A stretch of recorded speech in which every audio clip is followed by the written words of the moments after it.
I first met Baba in 1956 down at Myrtle Beach. I went down with the Washington Sufis, about a dozen of us. Ned had to stay home and work in the Justice Department. We went down late one night, and early the next morning we all rushed over to the center and waited around the little cabin by the lagoon. Andrew Muir stepped out and started to take a movie of us. At this point, we saw somebody advancing behind Andrew. There were a whole crowd of people, and in the middle, an umbrella shielding Baba. He came silently up the walk, right back of Andrew. We were all making signals and asking Andrew to get out of the way, but he continued to grind the camera. Finally, someone tapped him on the shoulder, and Baba proceeded on past, smiling fondly at Andrew, and went into the cabin. When my turn came to go in the cabin, it was quite dark, but you could see Baba's face very clearly. He looked at me and said, "You have a good heart and I will help you."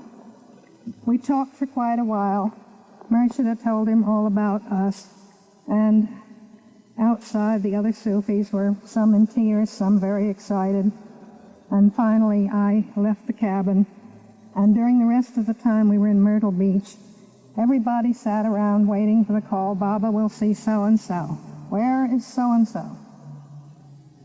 We saw him again in the barn the next morning. He talked for several hours, with a break at 11 o'clock.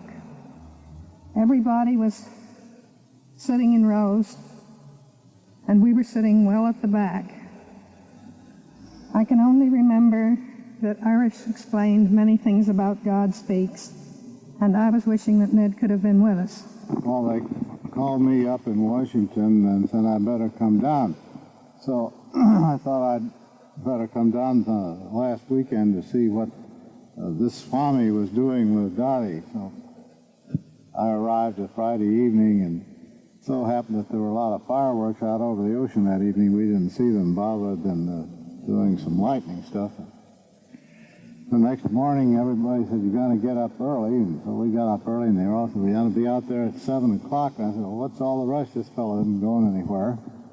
So we got out there, and Baba came across the little bridge with a customary umbrella over him, and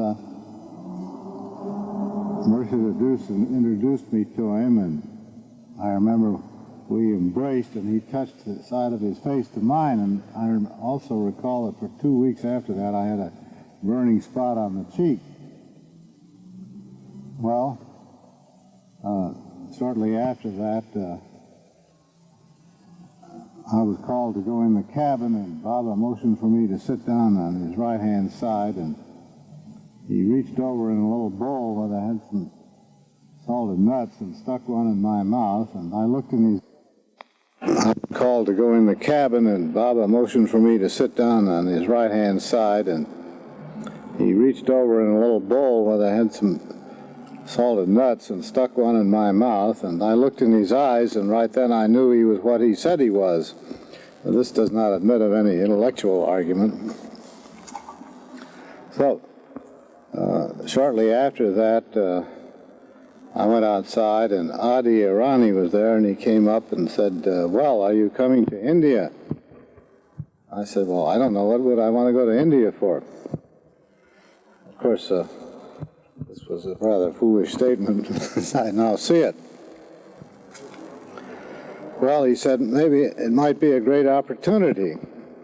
Well, of course, that was 1956. We did go to India in 1958. And we did go to Baba's Sahabas, where we were the only Westerners, at his birthday in 1958.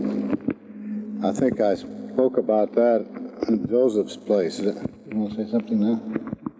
We went in 58, and then we also saw Baba again in 58 when he came to Myrtle Beach. And everybody was very surprised that we'd been to the birthday, but that was kind of a joke on us because we had made plans to go and were told we could not see Baba.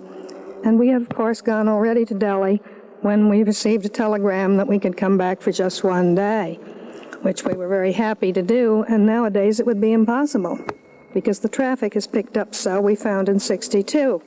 which was the last time we saw Baba. Well, in 1962, of course, that was the East-West harvest, and we both saw him quite a few times on an individual basis. And the last time I saw Baba, I remember it was in the little room just off the main room in Guru Prasad. And as we left, as I got to the doorway, for some reason I turned around and winked at him, and he was looking right at me. And this has become a very strong memory. I don't know that there are any other earth-shaking experiences that I can recount at the present time.